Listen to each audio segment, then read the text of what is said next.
professors say that there are now so many federal laws on the books, crimes, that every American over the age of 18 commits one felony a day. And that's happened in my lifetime. 1970 to present, we've seen maybe a doubling in the number of federal crimes on the books. And that just counts what's in the code, the U.S. code passed by Congress. And that's just the tip of the iceberg, because federal agencies have been busy too. Well, first of all, we have to learn how to trust one another, right? Not everything needs to be solved by a distant government. Sometimes we should remember what Tocqueville talked about, working with one another. That means listening as well as speaking. That means learning how to lose as well as win. That means trusting the person with whom you disagree loves this country every bit as much as you do. And my good friend Steve Breyer says, if I listen to almost anyone talk for long enough, I'm going to find something they say that we can agree on. And maybe we should start there. Good morning, and welcome to the Bad Apple Report. It's 7:30 a.m., bright and early right here at home on the range. Thank you so much for being here today, folks. I really do appreciate it. We're going to start our day out here in Lee County, where a deputy is arrested, accused of sending explicit photos and messages to a minor. I hope they're not photos of himself, but they might be.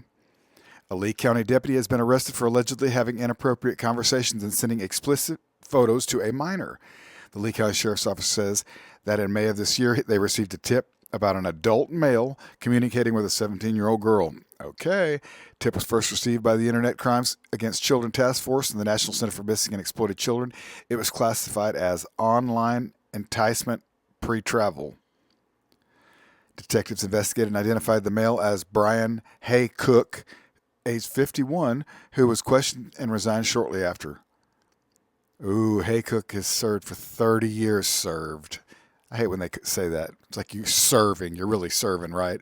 Hay Cook is reportedly a subscriber to meetme.com. Whoa! Formerly known as myyearbook.com. Oh, man.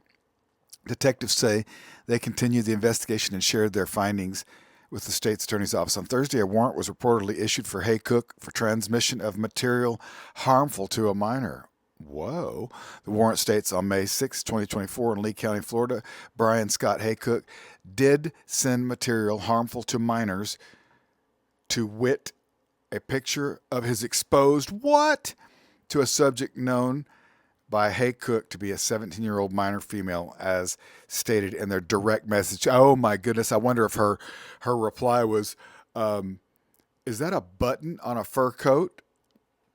Anyways, okay, so reports say Hay Cook turned himself into the Lee County Jail the same day the warrant was issued. Oh man, humiliation, bro. Nobody can hide behind our badge. This is going to be good, you guys. They will be held accountable. These accusations are disturbing, especially when it involves one of your own. Oh. I hold my family members to the highest standard, and I will not tolerate any less. Your family members? What are you talking about, Sheriff Carmine Marcino? Those are not your family members, buddy. Former Deputy Hay Cook's actions do not reflect the yes, they do. They absolutely and completely encapsulate the values of the Lee County Sheriff's Office, and that's a fact. All right. Good deal there, Lee County Deputy. What a goofy idiot. All right. On with the show. The city mayor, Alex Garcia, has announced he is resigning. This comes after he was accused of meeting with a minor. Eyewitness News investigative reporter Leslie Valle now joins us with the latest. Leslie, how did we get to this point of Garcia stepping down? Yeah, well, Kyle, this all unraveling in a matter of days after a video circulated on social media appearing to be Garcia confronted by two men. They say they set up a sting operation after posing as a minor and sending him explicit messages to him on Snapchat. Now, just this morning, Eyewitness News received an official statement from Alex Garcia, where he states he has been away healing from the recent assault, which was captured in the viral video. In the statement, he says, quote, "With a heavy heart and profound regret," end quote, he is resigning as both the mayor and as a city council member. Further in his statement, he denies the accusations made against him. As he states, it is a mischaracterization and does not reflect who he is. He then attributes the controversy surrounding the allegations for the sole reason for him resigning. I do want to note that Garcia is currently not facing any charges. The Wasco Police Department released a statement acknowledging the situation, but because it's believed to have taken place in Bakersfield, the Bakersfield Police Department is investigating. Moments ago, we heard from BPD, who says there are no new updates. They have tried to contact those who took the video, but have not heard back. Eyewitness News has also tried to contact them for an on-camera interview, but we haven't gotten a response. Now, since the allegations, Garcia has lawyered up with Humphrey and Thompson attorneys at law, who we have been in contact with, but they haven't been able to speak with us. In studio, Leslie Valle. Well, it looks like we have a little theme going on here with these mayors and their proclivities, allegedly. Mayor resigns amid allegations of child rape, turns herself into police days later but maintains innocence. Okay, Ms. Innocence, a now former Louisiana mayor facing allegations that she sexually assaulted a minor while in office, says she's innocent. I know, we already heard her say it once or twice now. Misty Dawn Clanton reports Roberts, age 42, stands accused of one count each of rape in the third degree and contributing to the delinquency of juveniles, according to law enforcement in the Pelican State.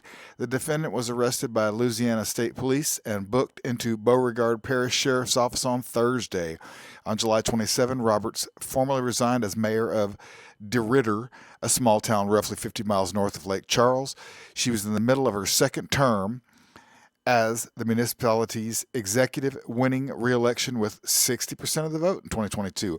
Under Louisiana state election law, the Secretary of State must receive a signed and notarized letter to formally process a resignation, which reportedly had not occurred as of late last week, city officials told Lake Charles-based newspaper. Oh, she must have just made that statement, but hey, I'm sure the letter's coming. The mayor quitting midterm was a bit of a whirlwind. On July 25th, Roberts sent a relatively innocuous letter to the city council announcing she would be out of the city for 2 weeks and left DIDDLER Fire Chief Ken Harlow in charge as acting mayor. Oh man. Interesting. But after the resignation letter, rumors swirled across the bayous. City council members reportedly first fielded telephone calls about those rumors, declining to say what exactly the whispers were all about. Ooh, you guys. Then they met with one another and the city attorney. Next, a special council session was called to mull launching an investigation into the mayor. That would be an inquiry. That would-be inquiry was nixed after elected officials learned Roberts was already being looked at by law enforcement. Whoa. On July 31st, the Louisiana State Police confirmed an investigation into the former mayor. Still, specifics were nil. On Thursday, the agency issued a press release after the former mayor turned herself in to investigators without incident. It was revealed that back on July 26th, the Beauregard Parish Sheriff's Office asked the Louisiana State Police Special Victims Unit to investigate a complaint against Roberts over allegations of sexual relations with a juvenile. Yep, we've got ourselves a theme here today, folks. As the investigation progressed, LSP SVU conducted interviews with 2 juveniles, one of which was the victim, State Police said in the press release. Both juveniles confirmed Roberts had sexual intercourse with one juvenile victim while employed as mayor. Investigators obtained an arrest warrant for Roberts from the Beauregard Parish 36th Judicial District Court. Whoa, spicy! Dang. Roberts, for her part, vehemently denied the allegations in a statement released by her defense attorney, Adam Johnson, and provided a Baton Rouge-based CBS affiliate. Whoa. My client learned late last week of a warrant, despite not being contacted or being interviewed prior to the investigators obtaining the warrant. The statement reads, ooh, they didn't warn her that they were coming for her. My client maintains her innocent, and as it stands, she is in fact innocent. She has not been charged with a crime and or convicted of any crime, and we trust the public will respect her constitutional presumption of innocence, which is fundamental to our system of justice. Misty and her family are very grateful for the support they've been. Oh, guess what? Well, she's on the Bad Apple Report, and we don't cut anybody no breaks. You know what I'm saying? All right, lady. She turned herself in. She's resigned. The answer is the Constitution. And if it's in the Constitution and the other 2 branches are infringing on it, your right to exercise your religion, your right to bear arms, your right to speak freely. I'm duty bound. I took an oath to uphold the Constitution, and you win, even though the government may not like it. When do I stay out? When the Constitution doesn't say anything about the subject. That's left for we the people to decide in their democratic processes. And that's most things in our daily lives, isn't it? It was all taken away. Police recruit had both legs amputated after barbaric hazing ritual known as Fight Day, the lawsuit says. Okay, a former Denver Police Department recruit had his legs amputated after severe injuries he suffered in a barbaric hazing ritual known as Fight Day at the police academy last year, the lawsuit alleges. Victor Moses, age 29, suffered permanent physical and mental pain that has left him learning to walk again with prosthetics and requires someone to help him dress, shower, and use the toilet, the lawsuit filed on Tuesday said. It's extremely hard to find the will to keep living, he said in court papers. Saying my life has been ruined is a complete understatement. I had everything going for me in my life, and it was taken away. I have had many thoughts of not wanting to live, he says. The lawsuit, which seeks an undisclosed amount, names the city and county of Denver, 7 technicians and 4 officers from the Denver Police Department, and 2 Denver Health and Hospital Authority paramedics. The Denver Police Department and Denver Health declined to comment, citing pending litigation, the Associated Press reports. Safety and well-being is a top priority for Denver Health and its paramedics, the hospital said in a statement. A media representative from the city attorney's office for the city and county of Denver did not immediately respond to a request. Okay, they don't want to talk to law and crime. Okay. Well, Moses was hurt when he ran the gauntlet on Fight Day at the city's police academy on January 6, 2023. The event purportedly is set up to provide police arrest and seizure training, but in reality it has become a barbaric hazing ritual, court documents said. In a 4-stage event, Denver police recruits must endure extreme exertion while being subjected to a series of violent assaults, the lawsuit says. Each recruit must complete all 4 stations before they can become a police officer. Okay. Moses completed Station 1 fatigued, but went on to Station 2, the baton endurance drill. In this stage, recruits are attacked by staff members wielding 2x2 foot padded bags, court documents said. Moses was hit and knocked down multiple times by very aggressive officers. Do they make them any other way? At one point, an officer hit Moses so hard that he drove him off a large mat, causing him to fall over and slam his head on the hard tile floor, court documents said. Despite that, Moses continued even after collapsing multiple times and losing consciousness, the lawsuit alleges. Some of the technicians named in the lawsuit allegedly lifted him so he would complete Station 2. When he collapsed again, a safety officer called paramedics stationed near the drills to check on him. Ooh, you guys, it's getting serious. Paramedic defendants saw that Mr. Moses was unable to even stand up or freely move, even after he regains brief consciousness in their presence, the court documents said. Moses was described by staff to post inspectors as having spaghetti legs and unable to get up. Eesh. Moses, who has sickle cell trait, told paramedics he was extremely fatigued and experiencing extreme leg cramping, a well-known danger sign for people with sickle cell T. Military police training protocols widely recognized. Okay, so despite the danger signs, paramedics cleared him to keep on fighting. Officers tried to get Moses to his feet to walk to Station 3, but he still could not stand. Victor Moses was unable to meaningfully participate in the Station 3 drill, in which a trained officer mounts the recruit, and the recruit is supposed to try to break free. Damn. Okay, one of the trainers began ground fighting and wrestling with Moses, hitting him in the head several times, about 30 seconds into Station 3.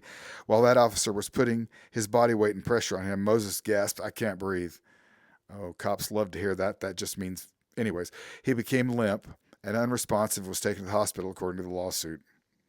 At the hospital, unconscious and near death, the paramedics and officers who were with Moses lied to doctors about how he got hurt, the lawsuit alleges. Imagine that, you guys. In response to repeated questions by the emergency medical team about Mr. Moses' injuries and the cause, Denver police officials and paramedics repeatedly falsely stated that Moses had not experienced direct trauma, the lawsuit alleges. Moses was in the hospital for 4 months. He underwent numerous surgical and medical procedures, court documents said. Both of his legs were amputated just below the knees. The lawsuit describes the new struggles with the prosthetics that often cause him to bleed when he uses them, requiring him to endure the daily risk of infection and further amputation. Oh, you guys.